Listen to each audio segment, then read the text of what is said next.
श्री शिवाय नमस्तुभ्यम हर हर महादेव। दोस्तों, आज का ये वीडियो हम सभी के लिए बहुत ही खास होने वाला है और बिल्कुल नया होने वाला है, क्योंकि कल के दिन पड़ रही है बसंत पंचमी की विशेष तिथि। पूरे साल में पड़ने वाली ये तिथि ऐसी होती है जिस दिन हम अपने बच्चों के लिए कुछ उपाय करते हैं, जिस दिन हम अपने व्यापार के लिए कुछ उपाय करते हैं, जिस दिन हम अपने रोग मुक्ति के लिए, बीमारी को दूर करने के लिए कुछ उपाय करते हैं, अपने घर में धन धान्य की बढ़ोतरी के लिए, माता की तथा माता सरस्वती की एक साथ कृपा प्राप्त करने के लिए कुछ बहुत ही खास उपाय करते हैं।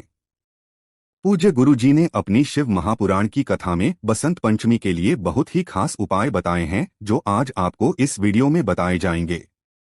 तो चलिए जानते हैं इन विशेष उपायों के बारे में। लेकिन उससे पहले एक प्रार्थना, अगर आप चैनल पर नए हैं तो कृपया हमारे चैनल वास्तविक जानकारी को सब्सक्राइब अवश्य कर लें। बसंत पंचमी की तिथि पूरे साल में सिर्फ एक बार पड़ती है, और वो भी माघ के पवित्र महीने में पड़ने वाली ये विशेष तिथि हमारे लिए बहुत ही खास होती है। इसलिए आज इस वीडियो में पूज्य गुरुजी द्वारा जो उपाय बताए जा रहे हैं, उनमें से कोई भी एक उपाय आप कर लीजिएगा। जो उपाय आपके लिए हो उस उपाय को आप करिएगा, और आप कुछ ही दिनों के अंदर देखेंगे कि गुरुजी ने जैसा कहा है वैसे ही आपकी मनोकामना परिपूर्ण होना शुरू हो जाती है। पूज्य गुरुजी कहते हैं कि बसंत पंचमी के दिन अगर एक फूल भी शिवलिंग के ऊपर समर्पित किया जाता है तो महादेव हमारी मनोकामना को बहुत ही जल्द परिपूर्ण कर देते हैं। तो चलिए जानते हैं पूज्य गुरुजी द्वारा बताए गए पहले उपाय के बारे में। इस उपाय के लिए आपको एक काली मिर्च ले लेनी है। एक काली मिर्च का दाना आपको सिर्फ ले लेना है। फिर इसी के साथ आपको ले लेना है एक चावल का दाना। चावल का दाना लेते समय आप ध्यान रखेंगे कि ये कहीं से भी टूटा हुआ नहीं होना चाहिए, खंडित नहीं होना चाहिए, क्योंकि कोई भी सामग्री हम लोग खंडित शिवलिंग के ऊपर समर्पित नहीं करते हैं। फिर इसी के साथ आपको ले लेना एक लोटा जल। तांबे के पात्र में आपको जल लेना है। बस आपको ध्यान रखना है कि ये जल आप अपने किचन से लेंगे। फिर सबसे आखिर में आपको ले लेना है थोड़ा सा लाल चंदन। लाल चंदन अगर आपके पास पाउडर के फॉर्म में है तो आप उसका इस्तेमाल कर सकते हैं, या फिर आपके पास लाल चंदन की लकड़ी है तो उसको आप घिसकर उसका इस्तेमाल कर सकते हैं। अब ये सारी सामग्री लेकर आपको शिवालय पहुंच जाना है। ये उपाय आप शाम को प्रदोष काल में करेंगे तो आपके लिए सबसे उत्तम होगा। नहीं तो फिर अगर आपके पास शाम नहीं है तो फिर आप सुबह भी इस उपाय को कर सकते हैं। शिवालय पहुंचने के बाद ये सारी सामग्री आपको इस एक लोटे जल में डाल लेनी है। आपको एक काली मिर्च इसे एक लोटे जल में डाल लेनी है। श्री मंत्र का स्मरण कर लेना है। एक चावल का दाना डाल लेना है, श्री मंत्र का स्मरण कर लेना है। और आपने जो लाल चंदन का पाउडर लिया है उसको भी आप इसे एक लोटे जल में डाल लेंगे और श्री मंत्र का स्मरण कर लेंगे। अब आपका ये एक लोटे जल का मिश्रण तैयार हो गया है। ये सारी आप शिवलिंग के सामने ही डालिएगा। अब आपको शिवलिंग में दक्षिण दिशा में बैठना है, ये ध्यान रखिएगा, और उत्तर दिशा की तरफ आपको अपना फेस करना है। लेकिन इसी के साथ पूज्य गुरुजी कहते हैं कि अगर शिवालय में भीड़ है तो फिर आप किसी भी दिशा में बैठकर शिवलिंग की पूजा प्रार्थना कर सकते हैं। अब इस एक लोटे जल के मिश्रण को आप धीरे धीरे शिवलिंग के ऊपर समर्पित करते जाइए तथा लगातार शिव महापुराण के मूल मंत्र या फिर ओम नमः शिवाय, इन दोनों में से किसी भी एक मंत्र का करते जाइए।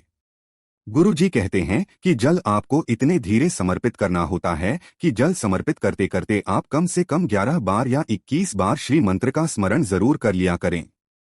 उसके बाद वहीं शिवलिंग के सामने बैठे बैठे आपकी जो भी मनोकामना है उस मनोकामना का स्मरण कर लीजिए।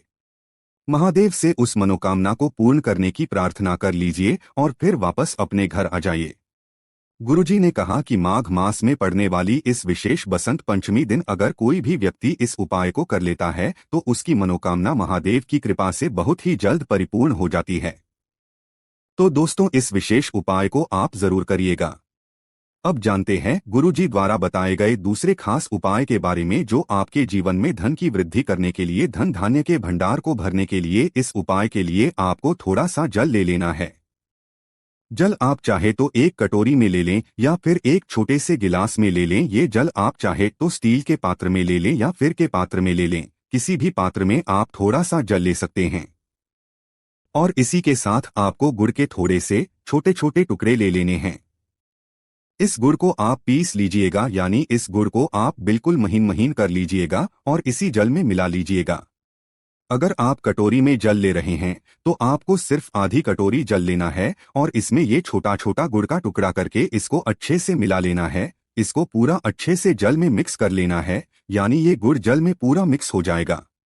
अब ये वाला जल लेकर आपको पहुंच जाना है तुलसी जी के पौधे के सामने। ये उपाय बताते समय पूज्य गुरुजी ने अपनी शिव महापुराण की कथा के दौरान ये कहा था कि अगर कोई रिक्शा चालक भी इस उपाय को कर लेता है तो सिर्फ कुछ ही महीनों के अंदर उसके जीवन की सारी गरीबी समाप्त हो जाती है। इसलिए आप इस उपाय को बहुत ध्यान से समझिएगा। इस कटोरी में आपने ये गुड़ वाला जल तैयार कर लिया और ये जल लेकर आप तुलसी जी के पौधे के सामने पहुंच गए।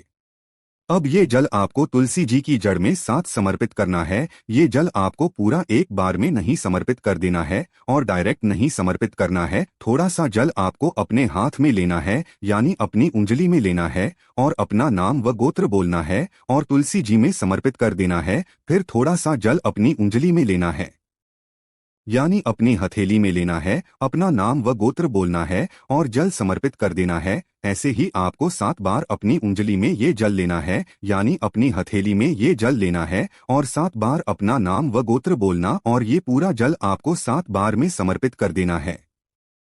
उसके बाद तुलसी जी से प्रार्थना करते हुए आपको वापस आ जाना है।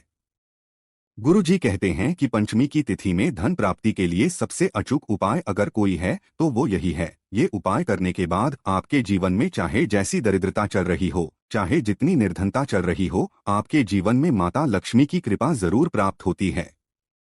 बस आपको ध्यान रखना है कि इस उपाय को आप सूर्यास्त के पहले ही कर लीजिएगा। सूर्य के बाद आप इस उपाय को नहीं करेंगे तो जिन लोगों के जीवन में धन की कमी है वो इस उपाय को जरूर कर लें। अब जानते हैं गुरुजी द्वारा बताए गए तीसरे उपाय के बारे में, जो आपकी बीमारी को दूर करने के लिए है, रोगों को समाप्त करने के लिए है। इस उपाय के लिए आपको लेना है सरसों के फूल। सरसों के जो पीले रंग के फूल होते हैं वो आपको 108 ले लेने हैं।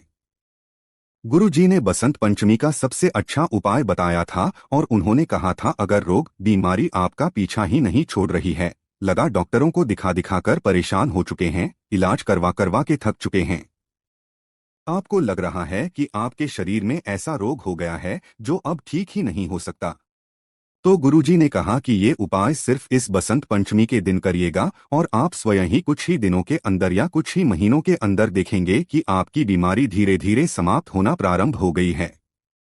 इस उपाय के लिए आपको 108 सरसों के फूल ले लेना है। सामने स्क्रीन पर आपको ये पीले पीले फूल दिखाए जा रहे हैं, ये सरसों के फूल होते हैं और बसंत पंचमी के दिन आपको ये फूलों की दुकान पे आसानी से मिल सकते हैं।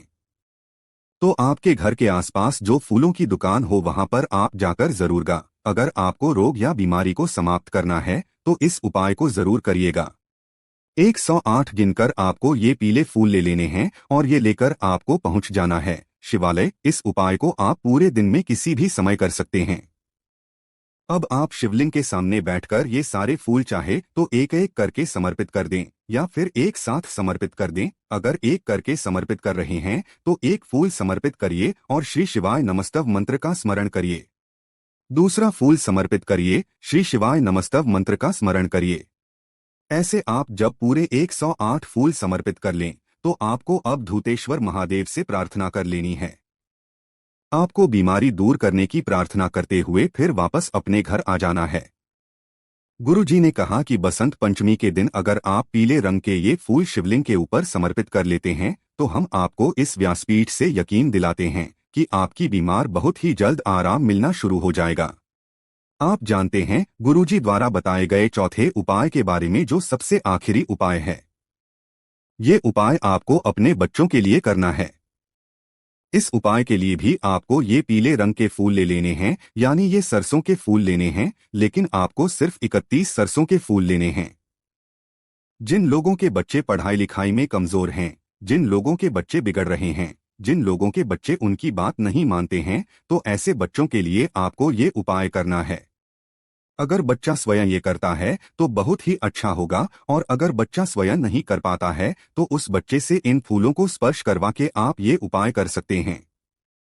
आपको 31 फूल ले लेने हैं और ये सारे फूल लेकर आपको शिवालय पहुंच जाना है। शिवालय पहुंचने के बाद ये पूरे 31 के 31 फूल आप चाहें तो एक साथ शिवलिंग के ऊपर समर्पित कर दें या फिर एक एक करके समर्पित कर दें और श्री मंत्र का स्मरण करते जाएं। उसके बाद आपको सबसे आखिर में अब दूतेश्वर महादेव से प्रार्थना लेनी है।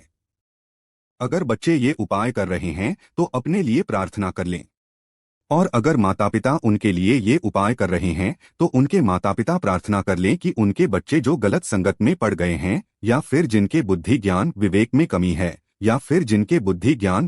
कमी है तो जिस भी प्रकार की बच्चों से संबंधित आपकी समस्या है उसको दूर करने की आप दूधेश्वर महादेव से प्रार्थना कर लीजिए और फिर वापस अपने घर आ जाइए। पूज्य गुरुजी कहते हैं कि बसंत पंचमी का दिन माता सरस्वती को समर्पित होता है और सरस्वती बुद्धि ज्ञान विवेक की दात्री है, इसलिए आपको ये उपाय अपने बच्चों के लिए जरूर करना चाहिए। अगर आपके पास ये पीली सरसों के फूल उपलब्ध नहीं हो पाते हैं, बहुत से ऐसे लोग हैं जिनके पास ये पीले सरसों के फूल उपलब्ध नहीं हो सकते हैं, तो फिर आप ऐसी स्थिति में इनके स्थान पर सफेद रंग के फूलों का भी इस्तेमाल कर सकते हैं। 108 पीले रंग के फूल नहीं है तो 108 सफेद रंग के फूल ले लें, और अगर 31 पीले रंग के फूल नहीं हैं तो 31 सफेद रंग के फूल ले लें। इस उपाय करने में अगर आपको कोई भी दिक्कत परेशानी आती है तो उसे आप हमसे कमेंट करके पूछ सकते हैं। श्री शिवाय नमस्तुभ्यं। हर हर महादेव।